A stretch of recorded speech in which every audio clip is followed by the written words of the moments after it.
Well, hello everyone. As you can see, I have the below the deck lid panel installed after priming it. Got the side panels there all installed and everything also.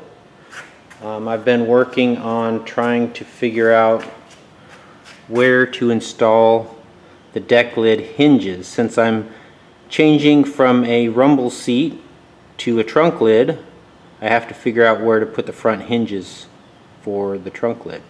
The previous owner of this coupe, or somebody, has replaced these drip rails, so there was really no reference of where to put the hinge, where to drill the holes for the hinges.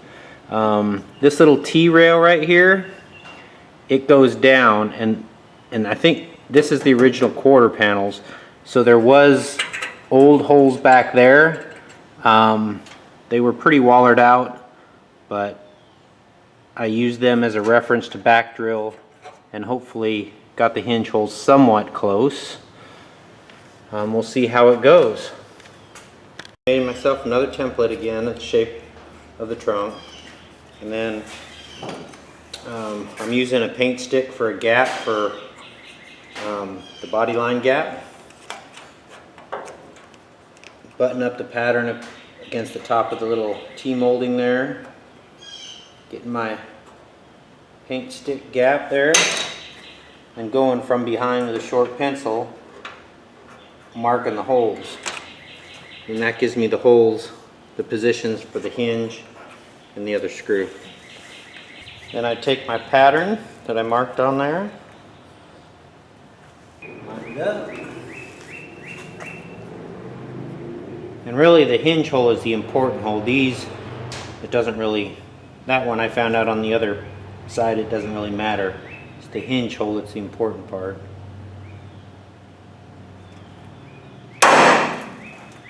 Alright, take two, because I kind of messed up my pattern trying to drill it without a pilot hole, so made another one and I'm going to do it right this time.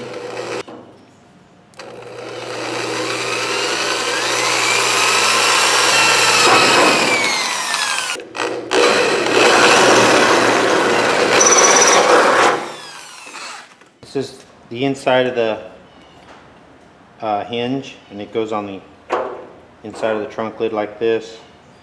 This is the hinge hole, hinge pin. So what I'm going to do is I'm just going to use that as a guide.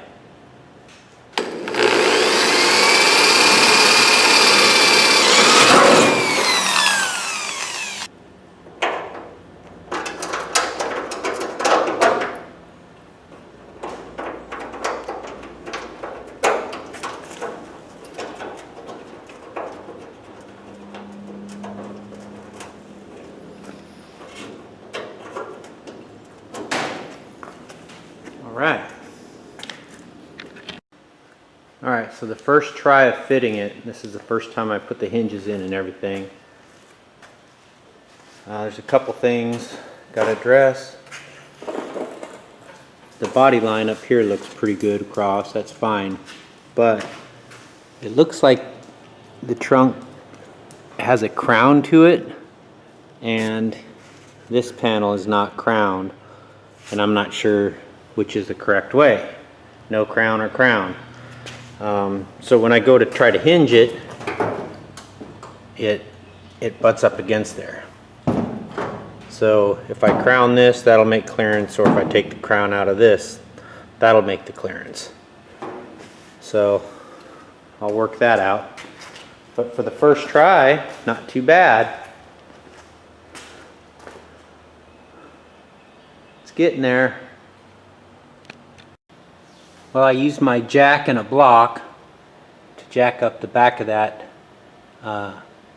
panel above the deck lid. Drilled some holes, put some clecos in there to hold it, and now it has the crown. That fits a little bit better. Actually a lot better. And now it can open. Alright. Well, I'm trying to get the trunk lined up you know, level with a little T-strip, T-molding here, and to where there's a good panel line. So what I did is I installed the rubber bumpers there, and they weren't long enough, so I just took a block of plywood, cut it on the bandsaw, used the tape to adjust the right height to where the top of the deck lid would be at the bottom of the T-molding. Pretty close. There is a little bit high spot right here. I tried getting down, but it's not budging.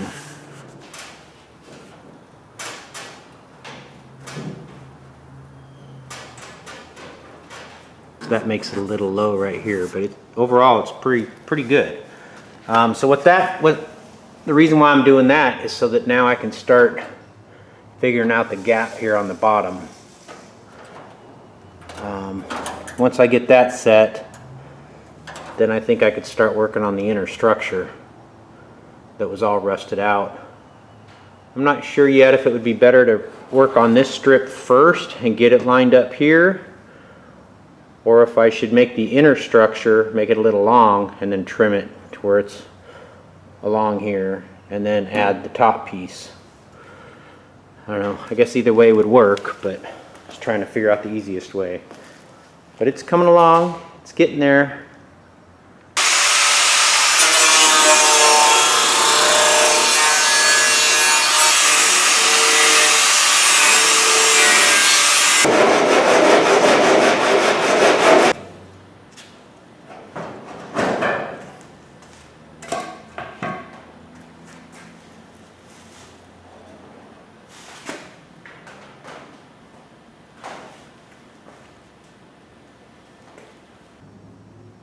Alright, so this is what I got to work with. I got to replace this area, so I bent up a little piece of metal, cut it out with my jigsaw, used my little cheapo brake there to do it. And I did go down and get a shrinker stretcher kit, so I'll be able to make a little radius on it. Alright, well, it wasn't very much with the shrinker on that edge, but now I have the same radius as the back panel there. Alright, well, I decided to do the inside portion first. I bent this part on my brake, and then I used the shrinker to get the correct slight curve to it there. Had to replace both inside corners, and now where the rumble hinges were brazed in with brass, I'm going to go ahead and replace this whole section here. Okay, so I got the bad area cut out where the rumble hinge goes. I folded me a piece of metal over some bar stock because the radius here was too sharp if I did it on my brake, so I did it over some bar stock so that radius is a little bit larger to match the radius on here. Now I'm going to go ahead and curve this piece of metal with my stretcher to match this. All you do is see it's straight right now. Put it in there a little bit. You just stretch it just a little bit at a time, and as it stretches, it'll make that radius.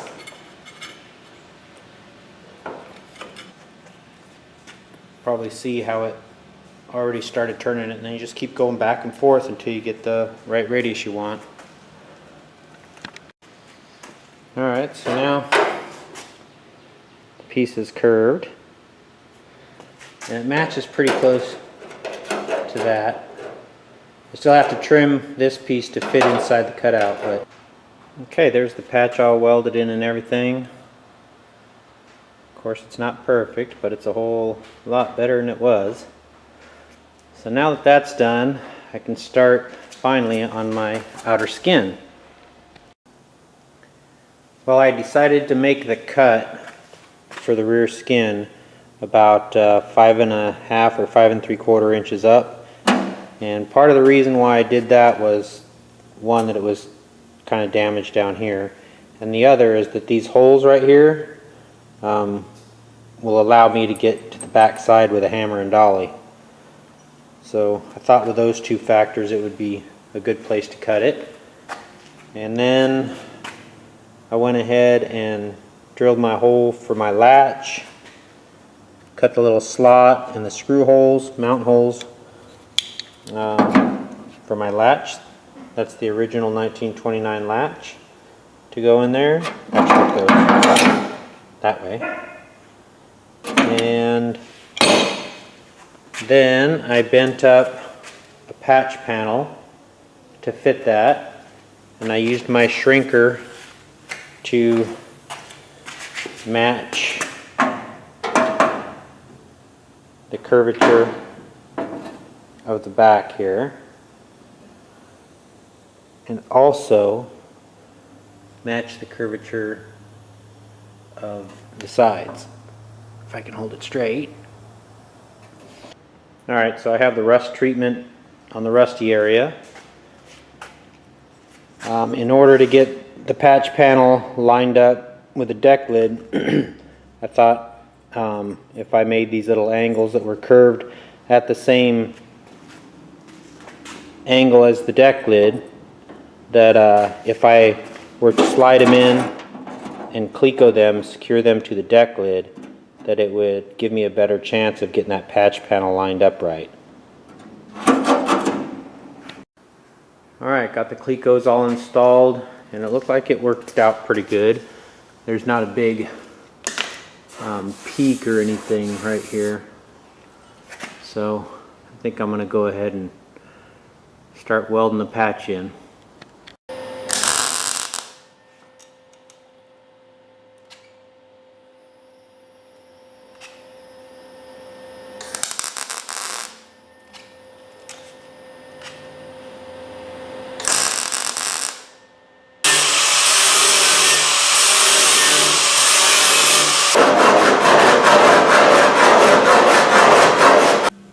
Alright, well finally, after a couple of weekends worth of work and a couple hours every night during the week, the lower deck lid patch is done. I still have to put on my handle, but I have my gaps pretty good all the way around.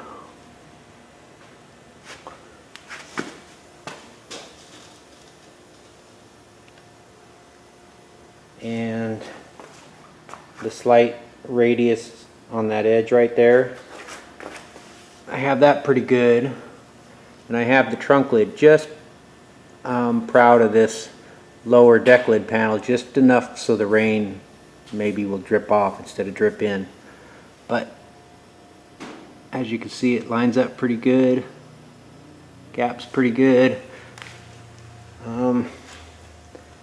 I still have the bullet holes to take care of, which I think I can't really get to the back side of these, so I'm thinking about taking a hole saw, cutting out each one and then filling it with a round patch.